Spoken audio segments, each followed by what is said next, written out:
ప్రకటన గ్రంథ సందేశాలకు స్వాగతము. ప్రకటన గ్రంథం 3వ అధ్యాయము 7 నుంచి 13 వచనములలో ఫిలదెల్ఫియా సంఘాన్ని చూస్తాము. ఫిలదెల్ఫియా ఒక నమ్మకమైన సంఘము, ఏ ఫెయిత్ఫుల్ చర్చ్, ఒక నమ్మకమైన నిలకడైన సహోదర ప్రేమ గల తరముల వెంబడి తన ఉనికిని విశ్వాసాన్ని కాపాడుకున్న సంఘం ఇది. ఫిలదెల్ఫియాలో ఉన్న సంఘపు దూతకు ఇలాగు రాయము అంటున్నారు పునరుద్ధానుడు. ఈ వాక్య భాగపు మొదటి విషయము ఫిలదెల్ఫియా పట్టణాన్ని గూర్చి. ఫిలదెల్ఫియా అనగా సహోదర ప్రేమ. ఇది ఇతర పట్టణాల కన్నా చివరగా నిర్మింపబడింది, అధునాతనమైంది. ఈ పట్టణము 2వ అర్టలుస్ చక్రవర్తి కాలంలో నిర్మించబడింది. అతని సహోదరుని పట్ల విశేషమైన సహోదర ప్రేమ ఉండడాన్ని బట్టి అతన్ని ఫిలడెల్ఫోస్ అని ప్రజలు పిలిచేవారు. ఆ పేరే ఈ పట్టణానికి కూడా ఇవ్వబడింది. ఈ పట్టణ నిర్మాణము లక్ష్యము గ్రీకు సంస్కృతిని ప్రచురం చేయుట కాబట్టి ఇది గ్రీకు భాష బహుగా వ్యాప్తి చెందుటలో దోహదపడిన పట్టణము. రాజులు ఈ పట్టణం యొక్క పేర్లు పలుమార్లు మార్చిన, ఇస్లాం బహుగా చిన్న ఆసియాలో వ్యాపించినప్పుడు ఇతర పట్టణాలు నశించి లేదా తమ విశ్వాసాన్ని కోల్పోయిన, శతాబ్దాల తరబడి మరియు నేటికి కూడా తన విశ్వాసమును నమ్మకంగా కాపాడుకున్న పట్టణము ఫిలదెల్ఫియా పట్టణము. అందుబట్టి ప్రభు ఈ పట్టణమునకు గొప్ప ప్రశంసను ఇస్తున్నారు. రెండోది, సంఘ ప్రభువును గూర్చి ఈ భాగంలో 2వ విషయము పునరుద్ధానుడైన ప్రభువును గూర్చి. 3 పేర్లు ఆయనకి ఇవ్వబడతా ఉన్నాయి.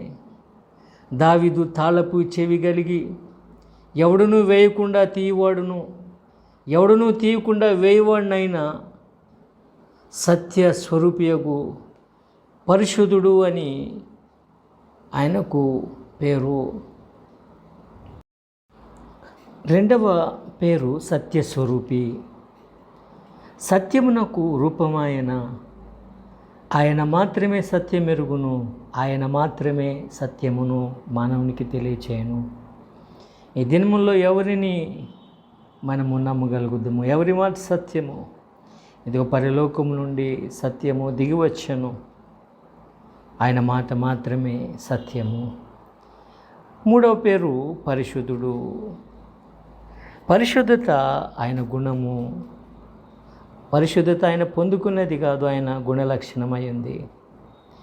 యెషయా భక్తుడు సింహాసనాసీనుడైన పరిశుద్ధిని చూచినప్పుడు, నేను అపవిత్రమైన పెదవులు గలవాడును, అపవిత్రమైన పెదవులు గల జనుల మధ్య నివసించువాడును, నశించి తిని అని అంగలారుస్తున్నాడు.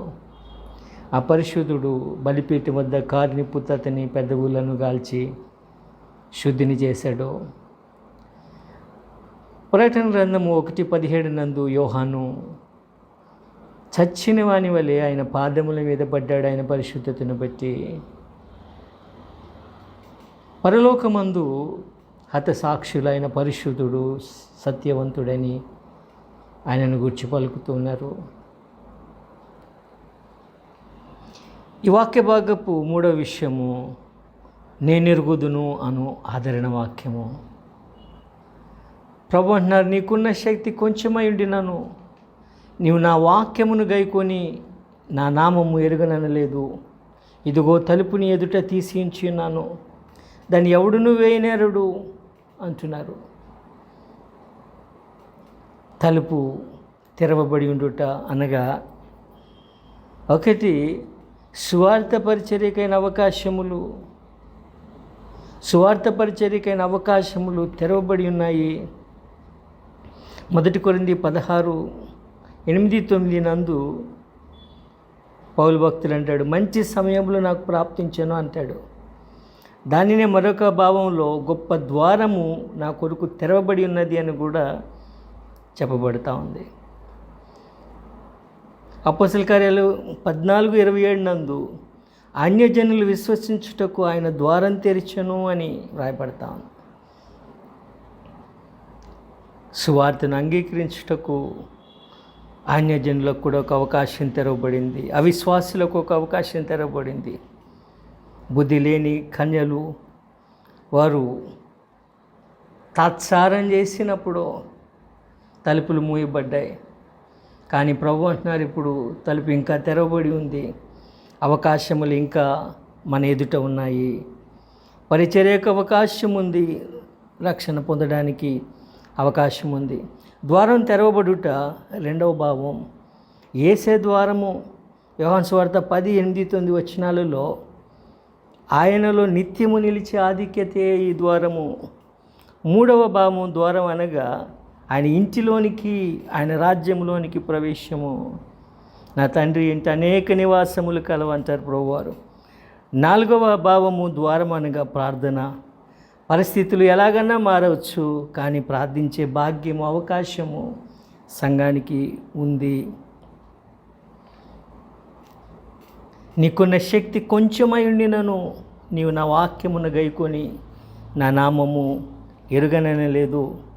సంఘము తనకున్న శక్తి కొంచెములోనే దేవుని కొరకు నమ్మకంగా, నిజాయితీగా నిలబడి ఉంది. యూదులు కాకయే తాము యూదులమని చెప్పు సాతాను సమాజపు వారిని రప్పించదను. వారు వచ్చి నీ పాదములు ఎదుట పడి నమస్కారం చేసి, ఇదిగో నేను నిన్ను ప్రేమించితినని తెలుసుకున్నట్లు చేసేదను అంటారు ప్రభువారు 9వ వచనంలో. Loyalty has sure reward. విధేయతకు బహుమానం ఉంది. విధేయతకు బహుమానం నిశ్చయము. ఆందోళన పడొద్దని ప్రభు సెలవిస్తున్నారు. హింసకులు ఒక దినమున మారుతారు, లేదంటే పశ్చాత్తాపడతారు. సంఘమును ప్రశంసిస్తారు. అది ఈ లోకంలోనూ జరగవచ్చు, లేదా ప్రభు వచ్చినప్పుడు. సౌలు ఒక హింసకుడు, బహుగా సంఘాన్ని హింసించాడు. కానీ ఒకనాడు సంఘము కొరకు, ప్రభువు కొరకు బహు హింసలు పడ్డాడు. ఇందు 4వ విషయము వాగ్దానము. 3వ అధ్యాయం 10వ వచనంలో ప్రభు అంటారు, నీవు నా ఓర్పు విషయమైన వాక్యమును గైకొంటివి గనుక భూనివాసులను శోధించుటకు లోకమందంతటి మీదికి రాబో శోధన కాలములో నేను నిన్ను కాపాడేదను అంటున్నారు. ఓర్పు విషయమైన వాక్యము, ద వర్డ్ ఆఫ్ ఎండ్యూరెన్స్. ఆయన వాక్యము, సువర్తమానము ఓర్పును గూర్చింది. విశ్వాసికి గొప్ప ఓర్పు అవసరము. ప్రతిదానికి త్వరపడుట సరికాదు. సమయములు దేవుని స్వాధీనము. ఓర్పుతో కూడిన జీవితము క్రైస్తవునికి మాదిరి జీవితంగా ఉంటుంది. ఓర్పు ధన్యత ఏమంటే సిలువనెత్తుకొని అవమానాలు సహించుటకైనా శక్తిని ఓర్పునిస్తుంది. ఓర్పు ఇతరుల శ్రమ శోధనలో ఆదరణిచ్చు శక్తిని ఇస్తుంది. హెబ్రీ పత్రిక 2:18 ప్రభు సైతము తాను శోధింపబడి శ్రమ పొందను కనుక శోధింపబడు వారికి సహాయం చేయగలవాడై ఉన్నాడు అని వ్రాయబడుతోంది. 5వ విషయము ఈ భాగమందు హెచ్చరిక. 3వ అధ్యాయం 11వ వచనంలో ప్రభు అంటున్నారు, నేను త్వరగా వచ్చుచున్నాను. ఎవడునూ నీ కిరీటమును అపహరింపకుండునట్లు నీకు కలిగిన దానిని గట్టిగా పట్టుకొనుము అంటున్నారు. ప్రకటన గ్రంథములో ఒక మాట పదే అగుపడుతుంది, త్వరగా వచ్చుచున్నాను. దానికి 2 కారణాలు ఉన్నాయి. ఒకటి, అది లెక్కలేనితనమునకైన హెచ్చరిక. రెండోది, దీనులు బాధింపబడుతున్న వారికి అది గొప్ప ఆదరణ.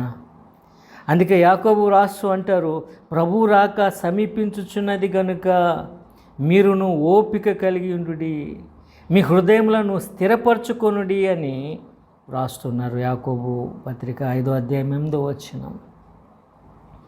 మరొక హెచ్చరిక ఏమంటే ప్రభు అంటున్నారు, తమ కిరీటమును ఎవడూ అపహరింపకుండా గట్టిగా పట్టుకొనాలి అని చెప్పి ఆయన హెచ్చరిక చేస్తున్నారు.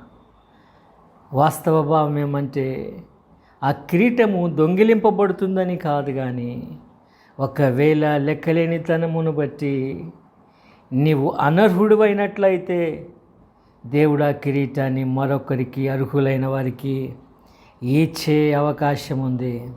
కాబట్టి జాగ్రత్త పడు. నీకు కలిగినది, దేవుడు నీకు ఇచ్చిన గొప్ప భాగ్యాన్ని నీవు కోల్పోవద్దు. ఆ గొప్ప భాగ్యాన్ని, కిరీటాన్ని ఏశావు కోల్పోగా యాకోబు సంపాదించుకున్నాడో, రూబేను కోల్పోతే ఆత్మీయ స్థితిలో యోధా, భౌతికంగా యోసేపులు సంపాదించుకున్నారు. సౌలు కోల్పోయినటువంటి కిరీటాన్ని దావీదు దేవుని హృదయానుసారుడు పొందుకున్నాడు. ఇస్కరియోతు యోధా తన ప్రభువును అమ్ముకొనగా తన కిరీటాన్ని పోగొట్టుకొనగా మత్తయి అపోస్తలులలో భాగమయ్యి పొందుకున్నారు. కాబట్టి కిరీటాన్ని పోగొట్టుకుంటావేమో జాగ్రత్త. ప్రభు త్వరగా వస్తున్నాడు. ఎవరు కూడా దాన్ని అపహరింపకుండా జాగ్రత్త పెట్టుకో. వాక్యం నిన్ను ఆదేశిస్తూ ఉంది, హెచ్చరిస్తూ ఉంది. ఈ భాగపు 6వ విషయము బహుమానము. 3వ అధ్యాయం 12వ వచనంలో మనం చూస్తాము, జయించు వానిని దేవుని ఆలయములో ఒక స్తంభముగా చేసేదను, అందులో నుండి వాడు ఇక మీదట ఎన్నటికి వెలుపలిపోడు. మరియు నా దేవుని పేరును, పరలోకములో నా దేవుని యొద్ద నుండి దిగువచ్చుచున్న నూతనమైన యెరూషలేమును, నా దేవుని పట్టణపు పేరును, నా క్రొత్త పేరును వాని మీద వ్రాసేదను అని ప్రభు వాగ్దానం చేస్తున్నారు. బహుమానాన్ని జయించినందుకు ఫిలడెల్ఫియా సంఘమునకు అనేకమైన బహుమానములు వాగ్దానం చేయబడ్డాయి. మొదటి బహుమానం ఏమనంటే దేవుని ఆలయంలో ఒక స్తంభముగా చేయబడుట. దేవుని ఆలయంలో ఒక స్తంభంగా చేయబడుట అంటే భవనానికి స్తంభమే మూలాధారం కాబట్టి ఒక కీలకమైన స్థానమును నువ్వు పొందుకుంటావు. ఎంత గొప్ప ఆధిక్యత అనే రాజ్యములో ఒక కీలక స్థానములో నేను పెట్టుకుంటారు. నమ్మకత్వాన్ని బట్టి, జయించిన దాన్ని బట్టి ఆయన ఆలయంలో నీవు ఉంటావు, కీలకమైన స్థానంలో నీవు ఉంటావు. రెండో బహుమానము, అందులో నుండి ఎప్పటికీ వెలుపలికి పోడు అనే వాగ్దానం. ఇది గొప్ప ఆధిక్యత, ఒక భద్రతతో కూడిన భరోసాగా ఉంటూ ఉంది. నిలకడ నిశ్చయతను ఈ వాగ్దానం కలిగిస్తూ ఉంది. మూడో బహుమానం ఏమనంటే వాని మీద కొత్త పేరు రాయట. ఇందు దేవుని పేరు అతని మీద వ్రాయట మనకు అగుపడుతూ ఉంది.